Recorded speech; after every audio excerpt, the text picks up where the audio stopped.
Have you ever noticed there are places where even the air seems to carry secrets? The morgue is one of them. It's not just about bodies or cold protocols. There's a stillness there that watches you, measures you, as if it's waiting for the right moment to reveal itself. And anyone who works in those corridors learns quickly that not all silence is empty.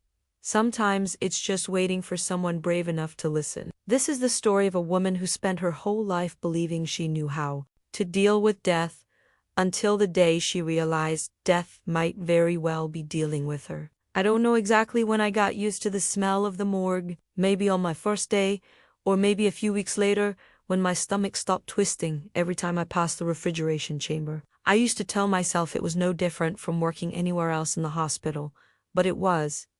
It was very different. My shifts ran from 7 at night to 7 in the morning. I handled records, body healing, small cleanings, checkups, nothing that could surprise me, or so I thought. I had already seen every kind of death arrive on those cold gurneys. Accidents, heart attacks, overdoses, elderly people slipping away quietly, and yet there was always something strange in the air.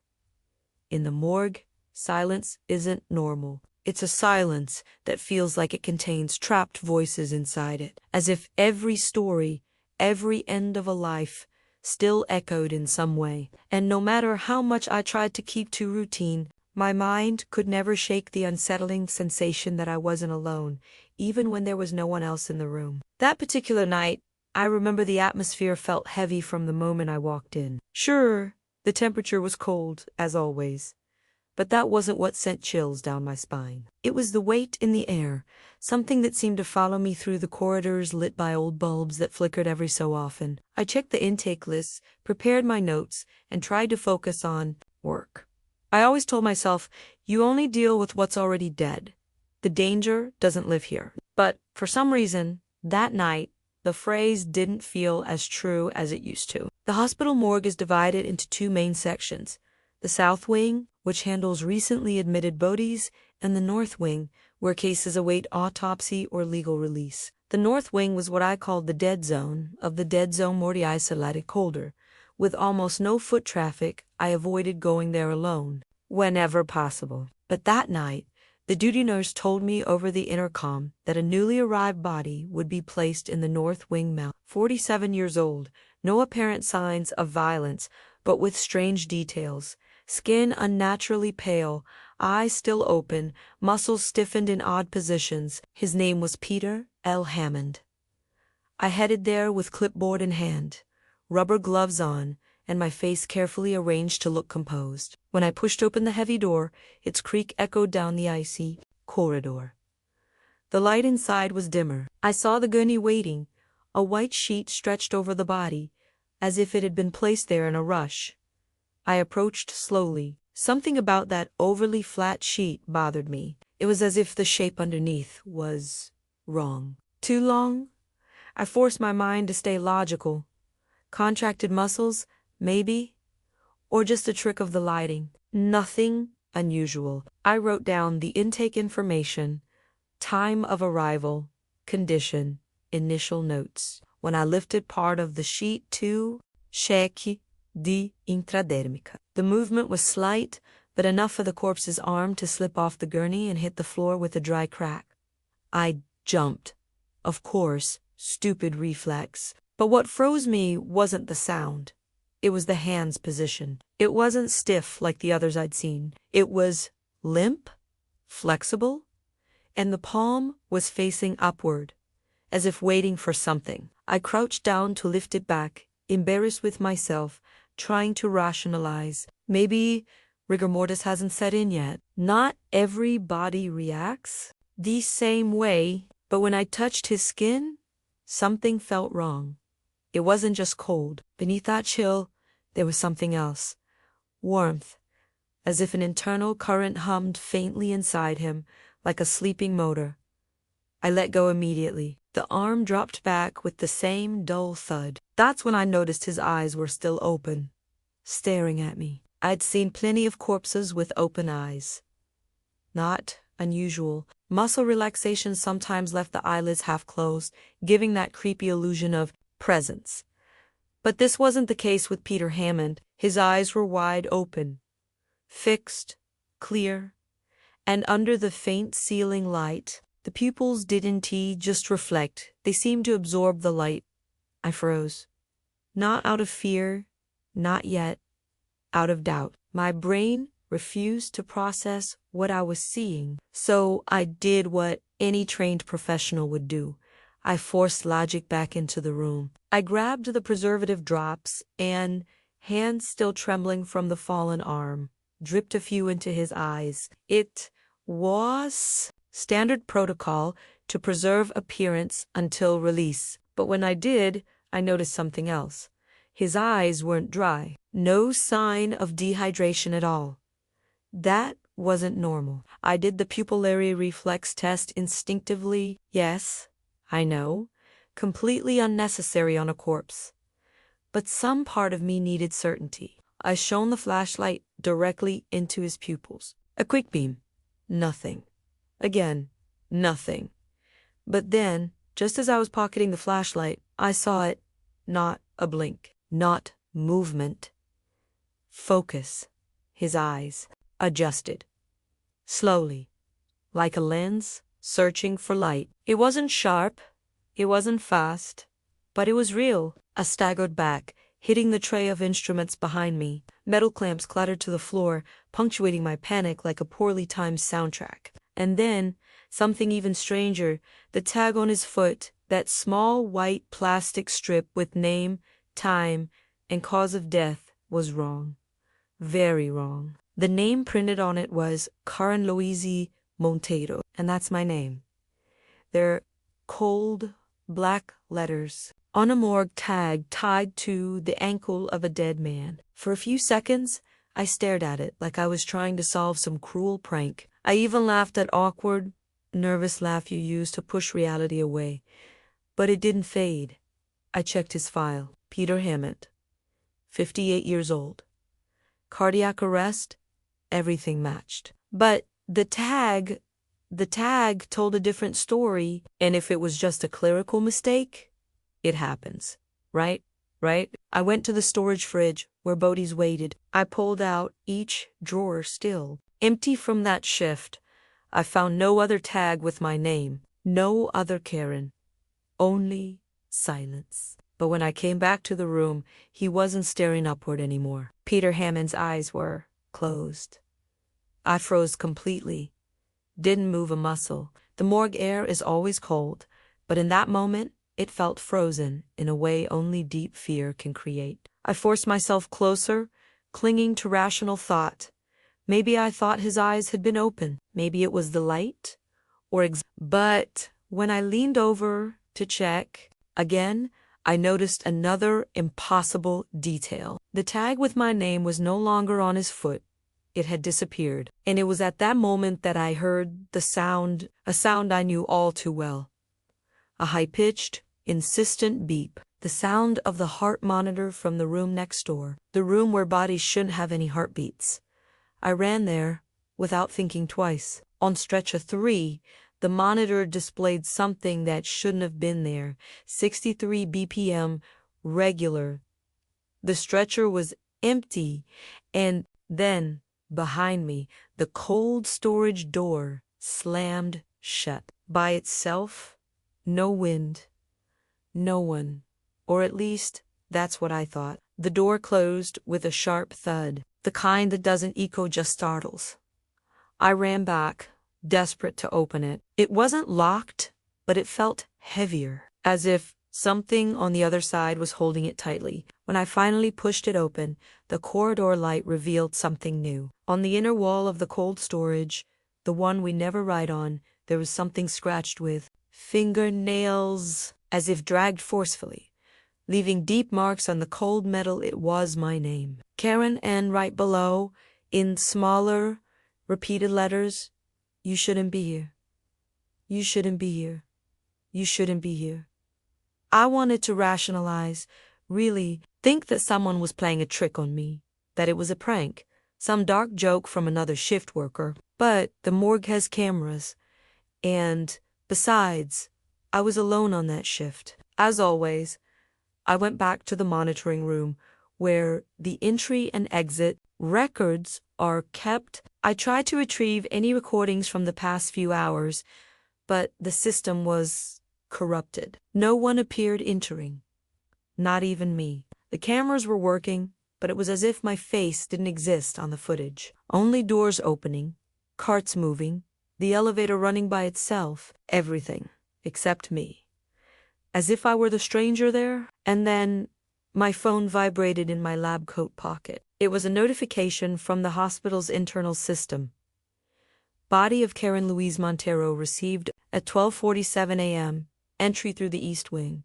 But I was there, breathing, terrified, trying to figure out if I was alive or if all of this was something else entirely. The only thing I could think was, what if I'm on the wrong side of the glass? I sat on the floor of the monitoring room, hugging my knees, trying to organize my thoughts. The notification on my phone was still there. Body number 13, my full name, my entry time. But if I'm currently alive, here, now, who went into that stretcher? I went back into the system to check the body's details. Female, age matching, no identified relatives. Cause of death, cardiopulmonary arrest after cranial trauma. The photo, it was blurred, as if captured at the exact moment the camera failed. And even so, I knew it was me. The body's position, the hair tied the same way, the necklace around the neck, the one my mother gave me before she passed, the one I was still wearing. I jumped up and went to the nearest mirror. I looked at myself, breathless. The necklace was there, my reflection was there. But there was one detail in the reflection. My eyes seemed a little darker, and the necklace chain was flipped the other way. I returned to the cold storage, my heart heavy as if each beat were a warning. I slid open the drawer marked number 13. And what I saw made me stumble backward. The body inside was moving. Not a full movement, not like someone waking up. It was subtle, small. The fingers trembled. The closed eyes moved rapidly beneath the eyelids, as if it were dreaming, or rather, as if it were dreaming of me. I slammed the drawer shut, trying to push that impossible thought away, but it stayed hammering. What if I'm the echo of something that hasn't finished yet? In the corridor, the lights started flickering, and then the morgue speaker, which is never used at night, crackled and spoke. Karen Louise Montero, you are in the wrong place. Return before the swap is complete. The voice from the speaker wasn't anyone I recognized. Not the security guard at the entrance. Not the technician who only comes in the morning. It was mine, but not my voice now. It was deeper, slower, like a tired version of me, or maybe older. I stood there in the corridor, feeling that cold that didn't come from the morgue's air conditioning. A cold that clung to the bones, cold of presence, cold of death. Return before the swap is complete. Swap what? My life for that thing in the drawer. The emergency lights activated on their own. The power flickered for a few seconds, and when it returned, all the storage doors were ajar. All of them, including number 13. This time, I didn't need to see the body. It was no longer there. I approached the camera cautiously, my heart pounding in my throat. I looked inside. Empty. I ran back to the monitoring room. I reviewed all the internal cameras, and there she was. Me. My other version. Crossing the corridor, wearing the same clothes I had on, the same necklace, the same floor, only slower, as if getting used to the body, as if testing being me. She stopped in front of the corridor camera, lifted her head, and smiled. But that smile wasn't mine. It wasn't a human smile. It was as if something was trying to imitate an expression without really understanding what it meant. I blinked. The image froze, and when it returned, she was gone. Where did you go? I whispered to the screen. The room's light went out, and when it came back on, the Screen's reflection showed two people behind me, but when I turned around, nothing. I tried not to panic. I grabbed my badge, my phone still without signal, and walked with steady steps toward the emergency exit. I needed to get out. Now. With or without explanation.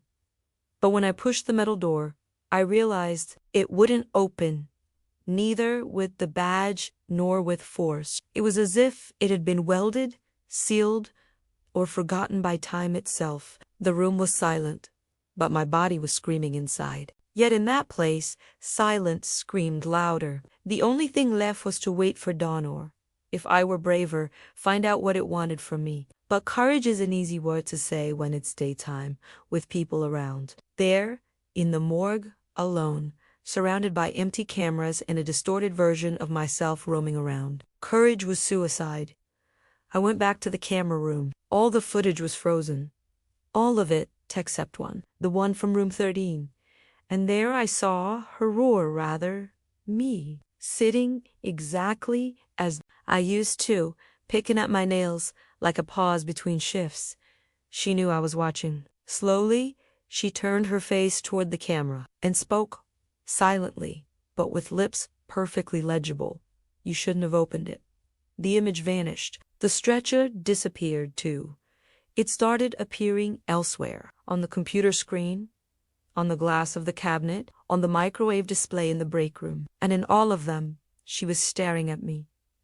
Unblinking, unhurried, soulless. That early morning, stretched like a bad movie one you want to turn off but can't.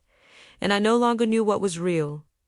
Time had no meaning. My phone, finally, with a weak signal, read 11:59 p.m. Frozen there. It was as if the morgue had slipped out of the normal timeline. My body was exhausted, but my mind wouldn't stop. It kept replaying the same flashes of her on the screen. The direct stare, the moving lips, the phrase now seared into my memory. You shouldn't have opened it. What exactly had I opened room, Trezzy? The door? Or something inside me? I went back to the camera of room 13, even with everything lagging, and there was a new movement. A body covered by a white sheet, motionless. Room 13 had been locked for weeks. No one should have been there, but there it was. And in the corner of the image, in a quick reflection off a broken glass, I saw something that made my spine freeze completely. Me, in full uniform, hair tied, as always, badge hanging from my neck. But I was in the camera room, alive. It couldn't be me, but it was. The imposter. A trick of my mind. I was seized by an impulse I didn't recognize as my own. I stood up, left the security room, walked toward room 13.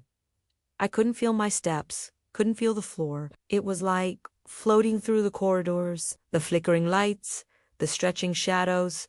Everything seemed purposeful. In front of room 13's door, my hands were sweating, but I already knew it would be unlocked. I turned the handle. It opened with a dry click. The stretcher was there, and the body under the sheet was breathing. I took a step, and another. The silence screamed again. I approached the stretcher. The mirror seemed to call me with a faint hum, a whisper. The glass reflected the ceiling, the flickering lights. I leaned in to see my face, but it wasn't my face. It was hers. And behind me, a shadow, black, thin, tall, hands on my shoulders. I turned, or tried to, but it was as if my body was rooted to the floor. That invisible, icy hand gripped my shoulder with a force that wasn't physical. It was ancient, ancestral, impossible to resist. I felt my consciousness drift away, as if I were watching myself from outside, and the reflection in the mirror no longer showed the room. It showed another place. It looked like the same morgue, but darker, older, with twisted corridors and barred windows, as if I were seeing what this place was before it became what it is today. The body on the stretcher began to move slowly. The sheet slid off, revealing my face. But not as I am now. It was my pale, cold face, eyes opaque, A corpse. I screamed, but I couldn't hear my own voice. I stepped back, stumbling over my own fear. I looked at the mirror again. And this chimney, I saw all the morgue cameras, every corner, every corridor. And I was in all of them. Sitting in the cafeteria, standing in the camera room, walking in corridor 3, lying in the freezer versions of me, or projections, or memories. A heavy dizziness hit me, as if gravity had stopped obeying. The floor seemed to tilt, and when I blinked, I was back in the camera room. Everything normal. Cold coffee on the table. Monitors showing empty corridors. Clock reading 3:17 a.m. Phone with signal. I got up slowly, checked the lock on room 13. Intact. Looked at the camera. Empty. As if nothing had happened. And since that night, I've never been the same. Have you ever noticed that some places seem to hunger for witnesses? The morgue where I worked felt like one of those places. When I returned for the next night shift, I thought about everything that had happened, the lack of light, the sounds, the stretcher out of place, and tried to rationalize it. Maybe it was just mental fatigue, fear of the dark, paranoia. I repeated it like a mantra, but it didn't work. The place tested me constantly. Even the sounds of my own body breathing, footsteps, the creak of tired bones seemed unnaturally loud, as if something else was listening. That night, the medical examiner asked me to organize some old files in a room hardly anyone used. The archive was near the main freezer, where the cold felt even crueler. When I opened the door, the icy draft hit my face, but that wasn't what made me shiver. Inside the room, I smelled something beyond death, hints of mold of time standing still, and somehow fear. As I sorted the files, I swear I heard breathing very close behind my neck. I turned instantly, nearly dropping the clipboard, but no one was there. Morgue corridor was empty, lit only by that sickly greenish light. I took a deep breath and returned to work, trying not to cry. I kept telling myself, it's just fatigue. But deep down, I knew. Something that didn't want to be ignored. There are things that dwell in morgues that aren't in reports, not in files. They're in the air, in the long silences, in the things no one dares to open. If you have a story like this, if you've worked somewhere the silence seems to think for itself, or if you've seen something no one else has, leave your account in the comments or send your story to the channel. Maybe it'll be the next one told here. See you in the next story.